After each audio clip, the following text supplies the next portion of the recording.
શીતળા સાતમની વાર્તા બે વહુઓ હતી, એક દેરાણી અને બીજી જેઠાણી. રાંધણસઠનો દાડો આવ્યો. દેરાણી રાંધવા બેઠી. મોડી રાત સુધી રાંધીને નાની વહુને જોકાયા. છોકરો ધવડાવતી ધવડાવતી ઊંઘી ગઈ અને ચૂલો ટાઢો કરવાનું ભૂલી ગઈ. મધરાત થઈ અને શીતળામાં આવ્યા. ચૂલામાં આળોટ્યા. તેમણે શ્રાપ આપ્યો, જેવું મારું શરીર બળ્યું એવું તારું પેટ બળજો. સવારે જુએ તો નાની વહુનો છોકરો મળદું થઈને પડેલો. નાની વહુ તો જોધાર આંસુએ રડવા લાગી, પણ સાસુમાને નાની વહુ ઉપર હેત હતું. તે કહેવા લાગી, વહુ રડવાથી કાંઈ નહીં વળે, જા શીતળામાં પાસે જા, એ તારો છોકરો સજીવન કરશે. વહુ તો ચાલી નીકળી. રસ્તામાં બે તલાવડી મળી. તલાવડી કહે, બહેન અમારું દુઃખ શીતળામાં પાસે જા તો પૂછતી આવજે. નાની વહુ કહે, ભલે. ત્યાંથી આગળ ચાલી બે આખલા મળ્યા. તે પણ કહે, બહેન અમારા દુઃખનું નિવારણ પૂછતી આવજે. નાની વહુ કહે, ભલે.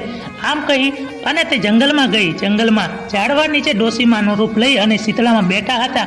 તેમણે વહુને જતી જોઈ કહ્યું, વહુ મારું માથું જોતી જાને. વહુએ ડોસીમાનું માથું જોયું. તેમને ખંજવાળ મટી ગઈ અને તેમને સાક્ષાત દર્શન આપતા દીકરાને સજીવન કરી દીધો. વહુ તો રાજી થઈ ગઈ.